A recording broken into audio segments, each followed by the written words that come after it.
오늘 시편 30편 3절에서 12절 말씀을 가지고 기쁨이 되게 하시는 하나님이라는 제목으로 우리 같이 말씀을 나누고자 합니다. 사람이 인생을 한 번뿐이 못 삽니다. 우리 인생은 다 누구나 한 번뿐이 인생을 살아가요. 그런데 모두가 다 자기가 생상의 중심이 되어서 자기가 삶의 주인이 되어 살다 보니까 모든 것이 자기중심적, 이기주의적인 삶을 살아가게 돼요. 그래서 나와 뜻이 맞는 사람은 좋은 사람이라 말하고 나와 뜻이 맞지 않으면 그 사람은 나쁜 사람이라 라고 생각해요. 그래서 우리의 삶의 모든 것이 내 중심으로 놓고 나와 맞으면 좋고 나와 틀리면 나쁘고 달로 이렇게 우리가 생각을 합니다. 그런데 예수 믿고 나서도 그 모습을 우리가 버리지 못하는 데 문제가 있어요. 과거적인 문제, 우리가 문제 있을 수 있어요. 어려움이 있을 수 있어요. 내 마음대로 살 수 있어요. 내 뜻대로 살 수 있어요. 그런데도 내가 이제는 예수 믿고 예수의 뜻대로 살아가는데도 내 중심적으로 살아요. 나만을 외치면서 인생을 살아가요. 그러니까 우리 삶 가운데 문제가 생겨나게 되는 것이, 신앙생활하면서도 늘 자기중심적으로 모든 것을 생각하고 모든 것을 판단해 버리니까요, 이 은혜 받는 것도 선별적으로 생각해. 오늘 말씀에 아유 이건 너 나를 향한 말인 것 같고 내가 좀 찔리고 나를 뭔가 야단치는 것 같으면 아유 오늘 설교 은혜가 안 되네. 또 똑같은 말을 듣고도 그것이 감동되면 아 오늘 설교가 내게 은혜가 된다고 말해요. 똑같은 설교를 해도 누구는 은혜 받았다고 하고 누구는 상처받았다고 해요. 듣는 귀에 따라 달라지게 느껴진다는 거예요. 문제가 어디냐? 예수 믿고 난 다음에 신앙의 주체가 예수 그리스도가 아니고 내가 됐기 때문에 그 삶에 문제가 나타나는 것이, 주님이 우선돼야 되는데 아직도 내가 주님 대신 내가 주인의 자리에 앉아있기 때문에, 그리고 모든 것을 내 중심적으로 판단하고 결정하고 정죄하기 때문에 우리 삶에요 계속해서 문제가 나타나게 되는 것이. 그럼에도 불구하고 예수님은 어떤 분이시냐? 내가 벽에도 붙여놨듯이 가데스도 놀던다 언제나 좋으신 하나님. 내가 하나님의 뜻대로 살지 않고 내 마음대로 살고 내가 판단하고 내가 정죄하고 다 내 뜻대로 하는데도 하나님은 좋으신 하나님을 우리와 함께 하신다는 거예요. 자녀가 잘못해도요 부모는 그 아이와 함께 있어요. 잘못했다고 집을 뭐 쫓아버리고 너 이제 들어오지 마 이렇게 하지 않잖아요.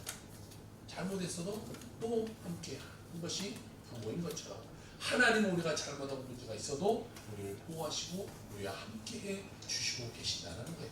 그래서 우리의 인생은요 감사 인생입니다. 늘 감사해야 돼요. 하나님이 늘 우리를 사랑하시기 때문에 우리는 주님께 감사할 수 있어요. 감사는요 신앙의 척도와 얼마나 감사하느냐, 이 사람의 신앙이 얼마나 좋느냐, 이거와 비례해요. 믿음의 사람들은 감사가 늘 입에 감사. 모든 일에도 주님 감사합니다. 주님 감사합니다. 믿음이 없는 사람은요 원망이요 불평이요 남을 비웃고 남을 헐뜯어요. 여러분 주님 안에서 성숙한 그리스도인이 되어서 넘치는 감사로 살아가는 여러분의 삶이 되게 주의 이름으로 축복합니다. 첫 번째 우리 같이 살펴볼 말씀이죠. 절망에서 건져주신 하나님에 대해서 우리 같이 말씀을 나누고자 합니다. 오늘 본문 3절입니다. 여호와여 주께서 내 영혼을 스올에서 이끌어내어 나를 살리사 무덤으로 내려가지 아니하게 하셨나이다 라고 말씀하고 있어요. 여기서 스올이라는 것은요 죽음을 뜻하는 거예요. 사람이 죽으면 천국과 지옥을 바라가는 것이 아니라 그 전에 우리가 죽어서 가 있는 곳이 있어요. 낙원, 스올 이런 곳이죠. 이런 곳에 우리가 죽어서 가 있다가 그 사람이 나중에 예수 그리스도 공중재림할 때 다 죽은 자가 살아나게 되고 그 사람이 나중에 천국과 지옥으로 나누게 돼요. 그러니까 요한계시록에 나와 있는 천국은 정확히 말하면 천국이 아니고 그것은 낙원 정도가 될 거예요. 그러니까 천국의 앞마당 정도. 그런데도 그 천국을 인간의 말로 표현할 수 없을 정도로 아름답다라고 표현하고 있어요. 그러니 정말로 우리가 천국에 갈 때는 그 아름다움을 성경에서 비하는 것과 요한이 표현한 것과 비교할 수 없는 아름다움이 그것에 있을 것입니다. 어쨌든 그는 뭐라고 말해? 내 영혼이 스올에서 끌어내어 나를 살리사 무덤으로 내려가지 아니하게 하셨다라고 말하고 있습니다. 그가 얼마나 힘들고 얼마나 어려웠던지 내 영혼이 마치 죽는 것과 같습니다. 내가 너무나 힘들고 내가 너무나 고통스럽고 내가 너무 어렵습니다 라고 이렇게 지금 고백하고 있는 거예요. 사람이 살다 보면요 예기치 않은 일이 일어나요. 정말 이 사람은 믿었어요. 이 사람만은 정말 법 없이도 살 것 같고 나와 모든 것을 다 줄 수 있었어. 그런데 이 사람을 믿고 내가 무언가를 투자하고 이 사람을 믿고 무언가를 했는데 이 사람 나를 배신해버려요. 이 배신의 상처는 굉장히 클 거예요. 또 어떤 사람은요 평소에 감기도 안 걸려요. 건강해요. 그런데 어느 날 건강검진을 받고 병원에 갔더니 의사가 하는 말이 왜 이제 오셨습니까? 너무나 늦었습니다. 암이 밝히고 당신의 살 날이 얼마 남지 않았습니다 라고 말을 해요. 그러면 그 소리를 들었을 때의 충격과 절망은 말로 다 할 수 없을 것이에요. 또 가정에 착했던 아이가 어느 날 사춘기에 접어들면서 나쁜 친구들 만나고 가출하고 그래서 경찰의 손에 이끌려서 집에 왔다면 그 부모의 마음은 어떻겠어요? 모든 것이 다 무너진 것과 같을 것입니다. 참으로 힘든 것은 이렇게 힘들고 어려운 일을 당할 때 내 옆에 있는 사람들이 떠나가 버린다는 것이 문제. 여러분 사람들은요 굉장히 간사해요. 내가 잘되고 내가 잘 나갈 때는요 사람들이 바리바리 나를 찾아오고 무언가를 싸서 오고 명절이 되면 막 뭘 갖다 놓고 가고 그래요. 그런데 내가 그 높은 자리에서 내려왔다고 생각해봤어요. 누가 하나 나를 찾아오지 않아요. 명절이 돼도 누가 하나 찾아오지 않아요. 그러면 그 마음이 얼마나 허전하고 절망하겠어요. 사람은요 간사해요. 내게 좋으면 자기가 잘 될 때는요 간을 빼줄 듯이 잘하다가도 조금만 자기의 손해가 있을 것 같고 불이익이 있을 것 같으면요 고개 그냥 돌려버리는 것이 사람들의 모습이에요. 그러나 우리 주님은요 절대로 우리를 떠나지 않으신다는 거예요. 그러한 절망의 상황에 처했었다 할지라도 주님은요 고개 돌리지 않으시고 우리를 바라보시고 우리를 건져내 주시고 우리와 함께 해주시고 우리를 위로해 주시고 우리를 지켜주시는 분이 우리 하나님이시라는 거예요. 그러면 여러분 우리는요 어떠한 상황 속에서도 외톨이가 아니에요. 어떠한 상황 속에서 나 혼자가 아니에요. 나와 주님이 함께하고 계신다는 것입니다. 주님이 여러분과 함께하고 계신다는 사실을 잊지 말기를 주의 이름으로 축복합니다. 무엇보다 가장 큰 것은요 우리의 뼛속 깊이 우리를 괴롭히고 있는 것은 죄라는 것입니다. 죄의 문제, 죄의 문제. 죄는요 이 중독성이 있어요. 그래서 한 번 죄진 사람은요 또 짓고 또 짓고 또 짓고 죄를 져서 감옥에 갔어요. 그럼 그래서 감옥 생활을 하다가 나오면 이제 죄 안 짓고 살아야 되는데 그 사람이 또 죄져. 이 감옥에서 나와서 또 죄지는 확률이요 80%가 넘는다고 해요. 이 사람은 반복적으로 죄를 져. 중독적으로 죄를 져. 중독이라는 것은요 늘 이 죄와 연관되어 있어요. 우리나라에 만연해 있는 이 알코올 중독. 늘 술을 먹고 개술에서 마시고 또 요즘 들어서는요 마약 중독, 게임 중독, 도박 중독 이런 것이 우리의 삶을 괴롭혀요. 이런 것이 우리의 삶을요 점점 파멸로 이끌어요. 보세요. 이 도박하는 사람들 보세요. 갖고 있는 재산 다 날려버리고 차 잡히고 뭐 다 갖다 잡히고 저 청산에 가면 카지노 가요. 카지노 가면 길거리에서 사는 사람들이 들어가요. 한때는 잘 나갔던 사람들이 어마어마하게 돈이 많았던 사람들이에요. 그런데 거기다가 다 거기서 차 갖다 맡기고 돈 받아내고 또 다 날려버리니까 모든 것을 다 날려버리니까 그냥 갈 때도 그 근처에서 그 길을 떠나지 못하고 한 푼도 없음에도 불구하고 그 길을 떠나지 못하고 천정 언젠가는 내가 한번 제대로 땡겨서 내가 한번 내 본전 찾으라 중독에 빠졌어요. 술을 먹고 운전하면 안 된다는 것을 누구나 다 잘 알아요. 그런데 작년에 만취해서 사고내서 만취된 운전자에 의해서 사망한 사람이요.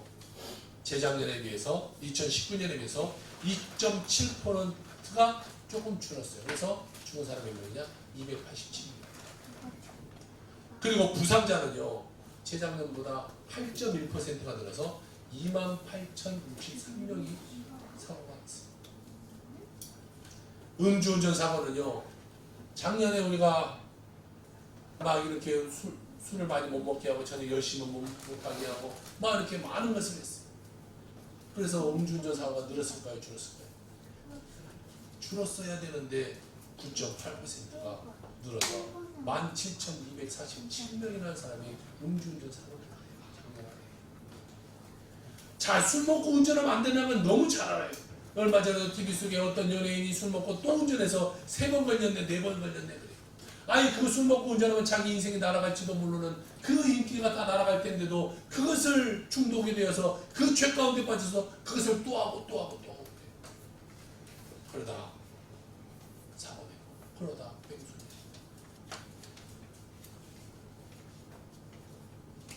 윤창호법이라는 것이 생겨서요 크게 단속해요. 코로나로 인해서 영업 제한을 해요. 그런데도요 그 중독에서 벗어나지 못해요. 먹지금도 숨어서 술 먹다가 걸린 사람들이 뉴스에 늘 나와요. 이 중독의 문제는 내가 스스로 끊기가 어렵다. 그 중독되어 버렸기 때문에 죄 가운데 빠져버렸기 때문에 내 마음대로 내 뜻대로 거기서 헤어져 나오지 못해. 그래서 사도 바울은요 로마서 7장 24절에 이렇게 말씀하고 있네요. 오호라 나는 공고한 사람이로다. 이 사망의 몸에서 누가 나를 건져내랴. 오직 주님만이 우리의 이 절망 가운데 우리를 건져내실 수 있는 주님만이 우리의 이 중독 가운데 주님만이 우리의 문제 가운데 주님만이 우리의 어려움 가운데 우리를 건지실 수 있는 분이라는 것이 내 힘으로는 절대로 그것을 끊을 수 없어. 시편 30편 2절에 보니까 여호와 내 하나님이여 내가 주께 부르짖음에 나를 고쳤나이다 라고 말씀하고 있습니다. 성경은 말해요. 나를 고치신 그 주님 앞에 감사와 찬양과 영광 돌려야 되는 것이죠. 보세요. 하나님이 고치셔야 고치는 거예요. 아픔도.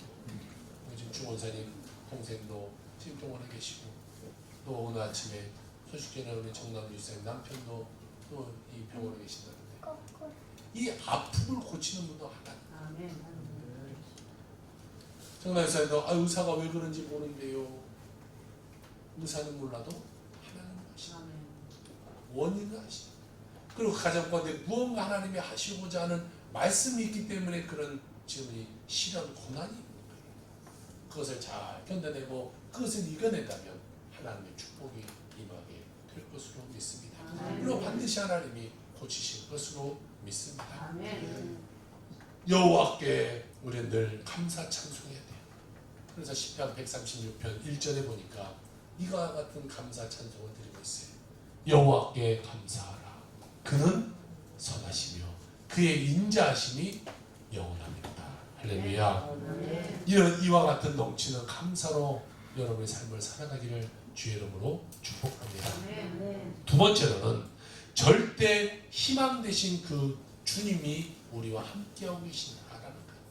주님은요 우리의 절대적인 희망 되신 우리 세상 가운데는 믿고 의지할 것이 없어요. 그러나 예수 그리스도 그분만 믿고 나아갈 때 우리는 모든 것에 승리하는 인생이 되게 되는 것이죠. 이 세상의 모든 사람들은요 늘 절망을 말해요. 그러나 예수 그리스도는 희망의 주님 되신다는 사실을 여러분 잊지 말기를 주의 이름으로 축복합니다. 시편 30편 4절과 5절은 이렇게 말해요. 주의 성도들아 여호와를 찬송하며 그의 거룩함을 기억하며 감사하라. 그의 노염은 잠깐이요 그의 은총은 평생이로다. 저녁에는 울음이 깃들지라도 아침에는 기쁨이 오리로다 라고 말씀하고 있습니다. 여러분 이 말씀이 얼마나 우리 마음 가운데 위로가 되는지 몰라요. 그의 노여움은 잠깐이요 그의 은총은 평생이로다. 우리가 잘못했을 때 하나님이 야단치는 것은요 잠깐이에요. 그러나 하나님의 은총은 영원토록 평생토록 우리에게 주어지신다 라고 말하고 있습니다. 하나님은 우리에게 은총, 은혜, 사랑, 축복 이것을요 평생토록 부어주시는 하나님이 되시는 거예요. 사람이라는 것은요 안 그런다고 해도 늘 뒤끝이 있어요. 여러분 부부끼리 싸울 때 생각해보세요. 그래 당신이 내가 용서할게 라고 말하지만 그 다음에 싸울 때 그것이 또 기억나요. 너 예전에 또 이랬잖아 저랬잖아 옛날 거 다시 싹 걸어서 또 이야기. 어쩔 수 없이 용서한다고 해도요 이 마음적으로 누르고 있는 거지 솔직히 인간은 용서가 안 되죠. 또 생각나고 비슷한 일이 있으면 또 생각나고 또 생각나고 그래서 또 싸우고 또 싸우고 또 이야기하고 또 이야기하고. 그런데 예수님은요 이런 뒤끝이 없는 내가 잘못하면요 잠깐 하나님이 손대시긴 하지만 금세 잊어버리고 우리가 회개하면 그 회개하기 아니 죄를 지키 전으로 우리 삶을 돌려버리기 때문에 하나님을 생각하지 않으시고 기억하지 못하시는 거예요. 그리고 그걸 다시 우리에게 이야기하지 않으시고 하나님 우리의 삶 가운데 영원토록 평생토록 은혜를 베풀어 주시게 되는 것이죠.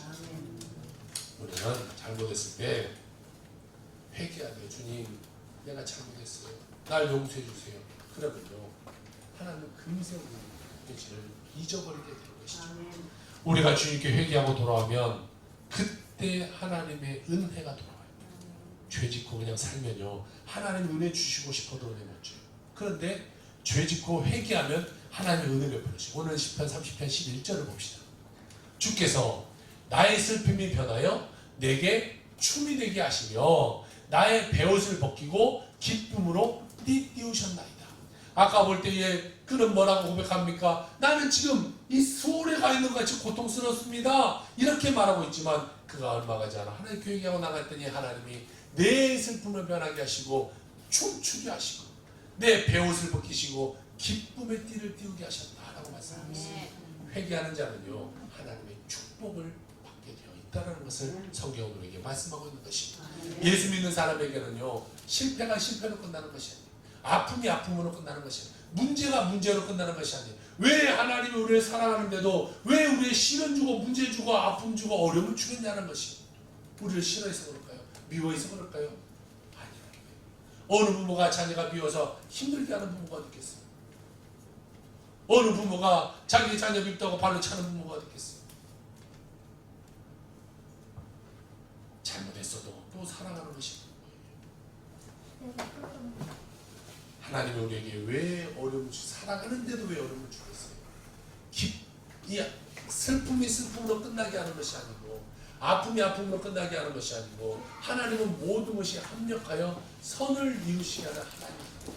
그것을 잠깐 나에게 내가 잘못했기 때문에 그 노염을 잠깐 주시긴 하지만 그 노염을 통해 그가 변화되고 그가 새 사람 되게 만드시는 것이 우리 하나님입니다. 그러니까 결론적으로는요 하나님께 감사하는 자가 돼요. 내게 환난이 와요 어려움이 와요 하나님 이 환난을 통해서 내게 또 어떤 축복해 주시기 원합니까? 이 아픔을 통하여 하나님 내게 어떤 은혜 주시기 원합니까? 그러므로 내가 하나님께 감사를 드립니다. 하나님께 영광 돌립니다. 늘 감사할 수 있는 자가 돼요. 그러니까 어려움이 와도 감사, 문제가 와도 감사, 아픔이 와도 감사, 감사하면요 하나님 축복해 줍니다. 그런데 우리 삶 가운데 감사가 없으면 하나님의 은혜가 임하지 못해요. 감사해야 올려드려야 하나님이 우리에게 은혜 베푸시는 우리가 오늘 상반기에 감사를 하나님께 드린다. 맥주 감사주의. 이 감사를 하나님 받으시고 하나님이 우리 하와이 가운데 또 은혜 베풀어주시는 하나님 우리 삶 가운데 임하게 되실 것이 감사할 줄 아는 자에게 하나님이 감사할 수 있도록 더 큰 은혜 베풀어 주시게 되는 것이죠. 로마서 5장 3절 4절에 이렇게 말해요. 다만 이뿐만 아니라 우리가 환난 중에도 즐거워하나니 환난은 인내를, 인내는 연단을, 연단은 소망을 이루는 줄 알미로다. 할렐루야. 우리가 신앙생활하면서 우리에게 다가오는 모든 문제, 어려움이 있을 때 잘 참고 이 인내를 참고 기다려. 우리가 조금 화났다고 막 싸워버리고 조금 화났다고 다른 사람 막 때려버리고 그러면 안 되잖아. 이 환난 동안에 인내, 내가 참고 기다려. 어려움이 찾아왔어. 참고 기다려. 내가 아픔이 찾아와서 참고 기다리면서 기도해. 그러면 하나님 그 인내를 통하여 우리를 연다, 우리를 바꿔주시고 그 삶이 소망이 이루게 하는 것이에요. 여러분, 순금을 만들 때요, 그냥 순금이 만들어지는 것이 아니잖아요. 엄청나게 센 불로 그것을 달궈야 불순물들이 다 태워지고 난 다음에 만들어지는 것이 순금이에요. 적당한 불로 태우면요, 순금이 만들어지잖아요. 아주 강력한 불로 오랫동안 태워야 이것이 순금이 되는 거예요. 마찬가지로 우리가 이 어려움이 찾아오는 것은요, 하나님 우리를 순금의 신앙인으로 만드는 거예요. 이 불을 띄우면서 뜨겁게 만들면서 우리가 더욱더 깨끗하고 정결한 으로 나아갈 수 있도록 만드는 거예요. 그러면 우리는 그 어려움 가운데 인내할 수 있게 참아야죠. 그 어려운 고통의 시간을 참아야 돼요. 그러면 하나님 반드시 우리에게 축복의 시간을 가져오게 해주시는 것이에요. 하나님은 환난을 인내를, 인내는 연단을, 연단은 훈련을 시키는 것입니다. 우리가 잘 훈련되어서 결국 꿈과 소망이 이루어지도록 하나님을 만들어 가신다는 거예요. 근데 내 삶에 이렇게 계속해서 어려움이 계속해서 찾아오나? 하나님은 더 큰 우리의 삶으로 인도하시고 있습니다. 여러분 생각해 보세요. 군대를 가도 저 막 특공대 간 사람하고 이 동네 동사무소에서 일한 사람하고 달라요. 훈련 받을 강도가 달라요. 뭐 동사무소에 일하시거나 뭐 그런 뭐 훈련을 많이 받지 않아도 되잖아요. 어차피 동사무소에는 뭐 훈련 많이 받아요. 그런데 특수부대에서 훈련 받은 사람, 특수부대에서 근무하는 사람은요, 훈련을 그만 훨씬 많이 받아요. 그래야 뭐 공주에서 막 낙하산 들고 뛰어내기도 하고 막 어려움을 막 다 극복해 나가는 것이 특수부대의 사람들이 마찬가지예요. 내 삶 가운데 어려움이 많고 훈련이 많고 이 환난이 많다. 하나님 나를 더 강하게, 더 다루어서 더 귀하게 쓰기 위한 삶이라는 것을 생각하고 우리 하나님께 감사할 수 있는 자들이 되어야 될 줄로 믿습니다. 세 번째로, 하나님은 굳세게 세우시는 하나님이시다라는 거예요. 우리가 몸이 아프고 힘들고 고통이고 괴로움이고 누가 나를 모함하고 억울함이 다가온다고 할지라도 참고 기다리면요, 하나님 우리를 굳게 세워 가시게 되는 것입니다. 시편 30편 6절에 보니까 이와 같은 축복의 말씀이에요. 내가 형통할 때에 말하기를 영원히 흔들리지 아니하리라 하셨도다 라고 말씀하고 있어요. 그럼 문제는 어디 있어요? 신앙이 흔들린다. 얼마 전에도 일본에서 5.4의 지진이 일어나서 많은 피해가 있는, 이 흔들림이 문제예요. 그러니까요, 이 흔들림을 방지하기 위해서 요즘은 건물을 짓을 때도 내진 설계라는 것이에요. 그래서 이 지진이 와도 이 건물이 버틸 수 있도록 설계를 해서 그것을 대비해요. 그런데 문제는 뭐예요? 우리 신앙이 흔들리는 것은 대비가 없다는 거예요. 믿음을 생활하면서도요, 흔들릴 것에 대한 대비가 없어요. 흔들릴 것에 대한 관심 자체가 없어요. 그러니까 자꾸 흔들려서 그 신앙이 언제 무너질지도 모르는데도 누가 막혀? 내가 흔들린지도 몰라요. 우리 신앙이 언제 흔들린지 아십니까? 그것은 우리가 교회를 빠질 때 흔들려요. 한 번 교회를 빠지면 한 번, 교회를 2번 빠지면 2번, 교회를 3번 빠지면 3번. 여러분, 지진이 한 번 흔들려고 해서 건물이 무너지는 것이 아니에요. 여러 번 흔드니까 흔들리고 더 흔들려서 이게 무너지게 되는 거예요. 그러니까 나무 한 번 빠져서 뭐 별로 없는데 2주 빠지면 괜찮은데, 아니에요. 흔들린다 신앙이 와장창창 무너지면 그 무너진 곳에 누가 찾아오냐? 악하고 더러운 것이 우리의 삶 가운데 찾아오게 되는 것이. 그러니까 우리가 흔들리지 않도록 대비하고 절대로 특별한 일이 없는 한 아니 들것에 실려 올지라도 우리는 주일 성수에 우리 목숨을 걸어야 돼요. 주일 성수에 여러분 예배가 우리의 생명이에요. 예배에 목숨 걸어야 돼요. 그냥 뭐 가도 되고 안 가도 되고 오늘 바쁘니까 이러고 난 저녁에 있으니까 저러고 그래서는 안 돼요. 살아계신 주님을 만나는 시간이기 때문에 언제 어느 순간 주님이 나를 터치하실지 모르기 때문에 언제 어느 순간 하나님 나를 축복해 줄지 모르기 때문에 내가 늘 주님 앞에 나가는 삶을 살아요. 주일 성수해야 돼요. 여러분 평상시 우리가 주님과 교제할 시간이 솔직히 별로 없잖아요. 우리가 막 말씀 보는 시간이 별로 없어요. 기도하는 시간이 솔직히 별로 없어요. 주님을 찬송하는 시간이 별로 없어요. 그러니까 주일이라도 나와서라도 내가 주님을 만나는 시간이 돼야 돼요. 찬송하고 감사하고 영광을. 주일도 안 나오는데 어떻게 한 주간을 잘 살 수 있겠어요? 아 목사님 저는 한 주간 말씀도 잘 읽고 찬송도 많이 하고 많이 기도도 많이 하고 주일을 성수 못하는데 어떻게 6일간의 삶이 그런 삶이 될 수 있겠어요? 주일에 은혜 받고 또 성령 충만해서 나가서 6일을 그렇게 살도록 우리가 노력하면서 인생을 살아가야 되는 것이 나는 최선을 다해 예수님인데 정말 말씀으로 나아가는데 주일 성수하는데 최선을 다해야 돼요. 믿음이 깊지 않으면요 자꾸 이 핑계대고 저 핑계대고 교회를 빠지기 시작해요. 그러면 어떻게 해요? 흔들리다 자꾸 흔들리다 보면 무너지면 주님과 멀어져요. 자꾸 흔들리면 주님과 멀어져요. 그럼 하나님의 은혜를 받을래야 받으세요. 하나님 은혜 주시려고 다 준비해 놓고 있는데 흔들리고 있으니까 무너지니까 하나님 은혜를 주실 수가 없는 거예요. 여러분 절대로 신앙이 흔들리지 않는 여러분의 삶이 되길 주의 이름으로 축원합니다. 주님이 기뻐하시는 주의 성수의 신앙을 가지고 복된 인생 살아가는 여러분의 삶이 되길 주의 이름으로 축복합니다. 세계 최고의 록펠러가 그가 죽기 전에 내가 이런 복을 받은 비결은 어머니가 내게 가르쳤던 10살 때 가르쳐줬던 주의 성수와 11조였다. 이것을 말했어요. 록펠러의 어머니는 그가 10살 때 여러 가지 이야기를 했어요. 저는 예배관에 맨 앞자리에 앉아 11조 꼭 해야 되고 주의 성수 해야 되고 여러 가지를 이야기했어요. 근데 록펠러가 마지막에 죽을 때 가진 얘기 11조와 주의 성수야. 그것이 나를 이렇게 축복의 사람으로 만들었다라고 이야기하고 있습니다. 여러분 신앙은 위대한 것이에요. 왜냐하면 하나님이 나를 이끌어가고 계시기 때문에 내가 내 마음대로 막 뛰어가는 것이 아니라 하나님의 이끌림 가운데 우리가 가고 있기 때문에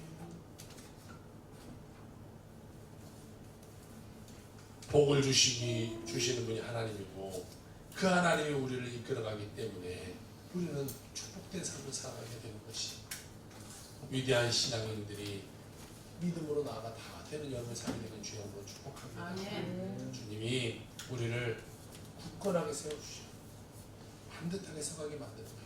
어려운 문제가 다가와도 문제 가운데 우리가 쓰러질지라도 주님께서 나를 도우시는데 여러분 우리가 중요한 것은요 잘 될 때 조심해야 돼요.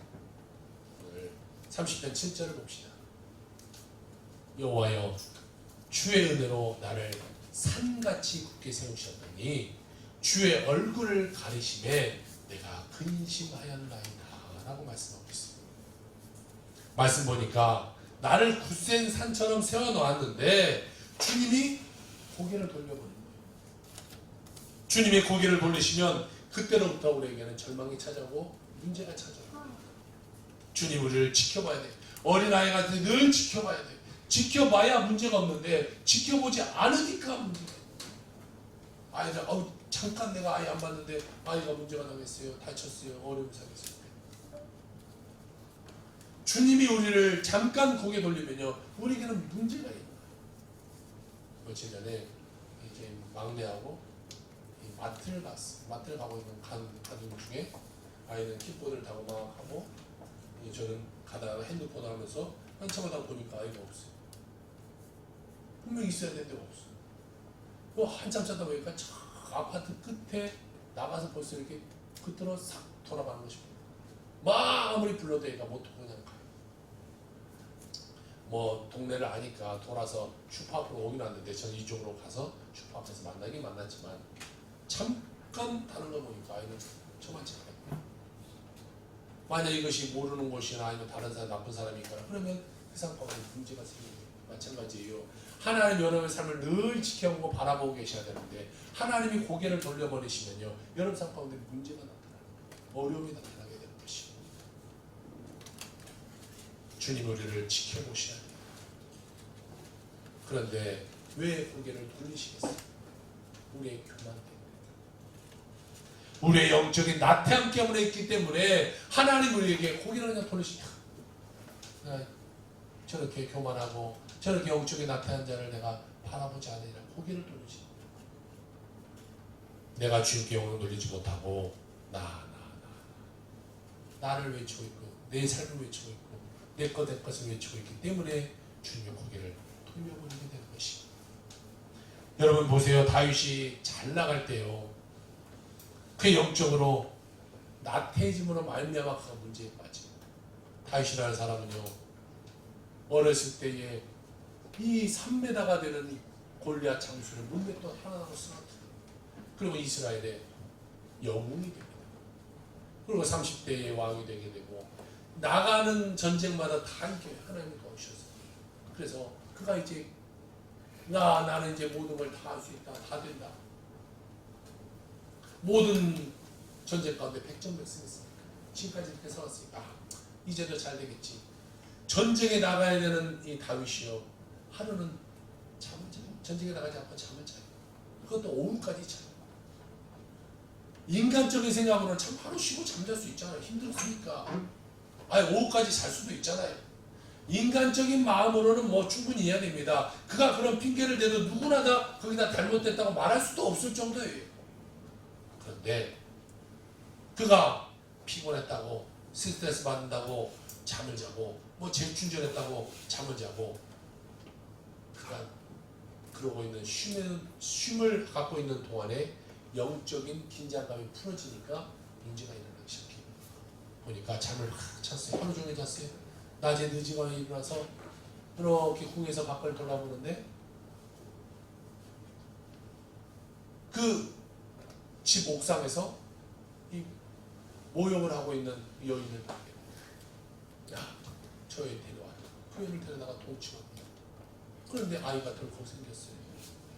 그 여인의 남편은 지금 전쟁 장수로서 전쟁에 나가 있는데 이 여인이 지금 임신했으니 지금 어떡하겠어요? 자, 이거 어떡할까? 그래. 그 전쟁에 나가 있는 장군을 불러다가 아내와 함께 자게 만들어서 그것을 그의 애처럼 만들자. 장수를 불렀어요. 야, 네가 전쟁에서 애썼으니까 오늘 하루 내가 너 특별한 휴가를 줄게. 그냥 집에 가서 쉬어도록 해. 그런데 그 장수는요 집에 가지 않고 다 내 쫄병들이 지금 전쟁에 나가서 그렇게 야전에서 자고 있는데 제가 어떻게 집에 가서 와이프하고 이렇게 행복한 시간을 보낼 수 있겠습니까? 맛있는 거 먹을 수 있겠습니까? 저는 그냥 여기서 자겠습니다. 그냥 거기서 자고 있고요. 밖에서 자고. 다윗이 고민을 이거 어떡하냐 큰일 났다. 다음 날이 나서 야 내가 너 특별히 하루 더 휴가 써줄게. 오늘은 들어가서 자. 그날도 그는 똑같이 그 야전에서 자고 안 되겠다. 이를 없애버리자. 전쟁에 맨 치열하게 싸우는 전쟁에 맨 앞에 내보내서 그를 죽게 만들어요. 그리고 그 장수의 아내를 데려다가 아내로 맞이해요. 아무도 몰라요. 그렇게 된 상황을 몰라요. 그런데 그때 하나님의 사람이 찾아와요. 선지자가 찾아와서 다윗 당신이 이 장수의 아내를 보냈고 그리고 그를 그 전쟁에 나가서 죽게 만든 것 하나님이 용서하지 않는 것이다. 하나님이 기억하고 하나님을 알고 계시다. 당신이 아이를 낳을 건데 그 아이가 아픈 지 7일 만에 죽을 것이다 라고 말해요. 그 아이가 태어납니다. 태어나서 나중에 아픈데 정말로 아파서 7일 만에 그 아이가 죽게 만들어요. 다윗에게 하나님 제가 잘못했습니다. 하나님 용서해 주세요. 하나님 뜻대로 살겠습니다. 그리고 난 다음에 태어난 아이가 누구냐? 솔로몬 왕이 태어났어요. 자, 믿음으로 사는 자와 믿음으로 살지 않는 자, 다시 말해 회개하며 살아가는 자와 자기중심적으로 살아가는 자의 삶이 달라지게 된다는 것이죠.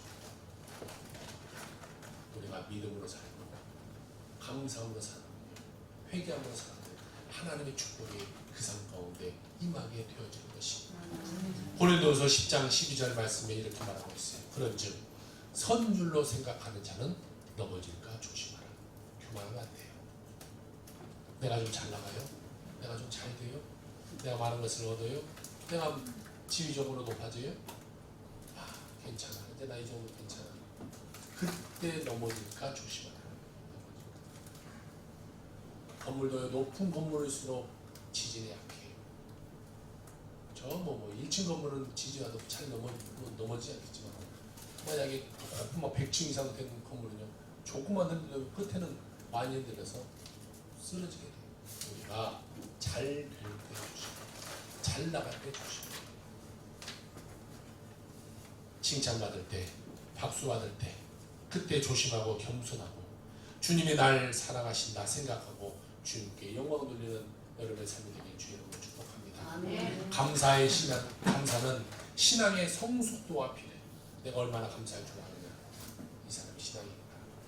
감사할 줄 모르고 불평하다. 아, 이 사람이 신앙이구나. 교회를 30년 다녀도 소용없어요. 오늘 하루 와서 처음 와서 감사할 줄 아는 자가 이게 신앙이 좋은 사람이에요. 믿음이 큰 사람, 성숙한 사람은요 넘치는 감사를 드리고, 믿음이 없는 사람, 초보적인 신앙에 담기는 사람은요 원망, 불평, 남을 헐뜯고 아우 나 저 사람 때문에 나 이렇게 됐어. 다 다른 사람 탓해요. 그러나 믿음의 사람은요 다 자기 탓해야 돼요. 내 탓입니다. 내 탓입니다. 내가 잘못했습니다. 내가 부족해서 그렇습니다. 제가 문제가 많아서 그렇습니다. 그러면요 싸움이 될 것이 없어요. 네가 잘못했잖아. 네 문제야. 네가 이렇게 해서. 그러니까 싸움이 일어나게 될 것입니다. 여러분 성숙한 신앙이 되는 주 하나님께 인정받는 신앙인이 되길 바랍니다. 믿음을 지키고 굳건히 서서 감사함을 넘치게 하는 주님의 귀한 일꾼을 되길 주의 이름으로 부탁드립니다. 여러분 인생이 찬양, 감사 인생이길 바랍니다. 절대로 흔들리지 말고 굳건히 믿음 위에 서서 가장 최고의 모습으로 하나님을 설명하는 여러분의 삶이 되길 주의 이름으로 부탁드립니다. 그런 자에게 하나님 축복을 주시고 능력을 베풀어주시고 하나님의 귀한 일꾼, 믿음의 일꾼, 승리하는 일꾼 다 되시길